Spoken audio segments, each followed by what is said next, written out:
Well,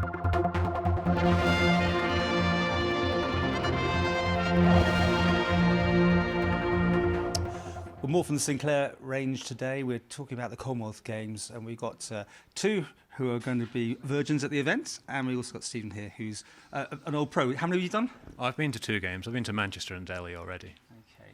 So first of all, how's it going? Let's start with you, because you've been through this before. You've made the long list now. You wait to find out. Do you keep getting the good numbers in, I guess? Well, basically, there's still some way to go yet. There's a ranking system, really, that we're all playing a part in at the moment, and there's a few more events that are still to go before final decisions are made. So at the moment, we're still intensely competing against each other to try and get those final spots.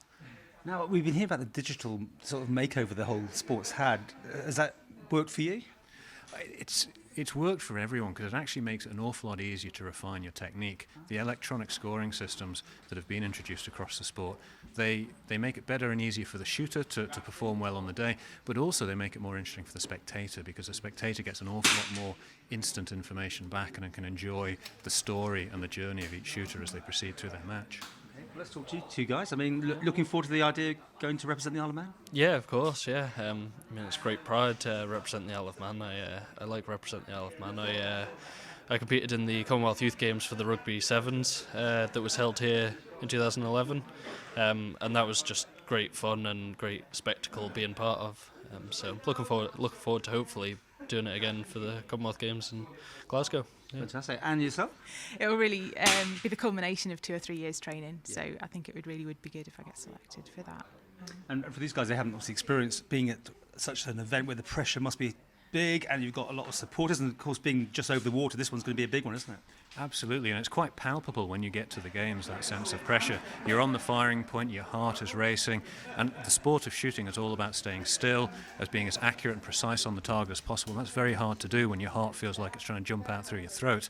So that's a real different experience to anything really that you feel at any other point in your training program. And that'll be a new experience for these guys, but these guys are shooting incredibly well at the moment, and I'm sure they'll be more than able for the challenge. And I believe that the commentary team make quite a thing that you can hear what you're doing, and you hear the whole sort of what everybody else is doing, so that adds a bit more to it as well, doesn't it? Particularly in the latter stages of the match, the commentary team are there really to wind up the shooters and to ratchet up the pressure even more on the shooters, as if you don't feel nauseous enough it is when you're on the firing point competing. They're there to make things even worse for you. And it's about providing that experience for the spectator so they can see the nervousness of the shooter on the day. Well, we've always had high aspirations for the shooters in the Isle of Man, and bring back a medal. Anyone want to think they're going to do it, or is that really not what on your mind at the moment? At the moment, for me, 50 metre prone, that's something that I'd love to do, because at the moment I'm ranked number 1 in Great Britain for that event, so it's something that I'd really like to bring back a medal for the Isle of Man, and we haven't had a female medal for about 40 years now, so I think that's certainly in my sights anyway. Going in as number 1, that in itself must really rank it up a bit. Yeah? It does. I think it does put a lot of pressure on and expectation as well, because you just think, oh God, everybody expects me to win a medal. What if it goes wrong, you know? And in shooting, it can just that one little thing goes wrong, and it's not so easy, is it, then, to get back? Yeah, no, absolutely. I mean, at one of the matches here earlier on in the year, I made a mistake later on in the match and lost the match for it, you know, and that's the way it goes. It's, you know, it can happen to anybody, but it's certainly something that you don't want to happen at the Commonwealth Games, and it's a case of trying to train for that pressure and train for that expectation and hope that it all works out in the day. Finally, we've got some shots. I think it's you've got your sponsors here today, and you just give them a bit of a hand, show them how to do it, yes? Yeah, and they've done really well. They've enjoyed themselves. Find out the results in a minute, but that'll be the true telling. But no, it's nice to see them down. It gets them involved, see what they're sponsoring, which is always nice. Hopefully they have fun as well. So.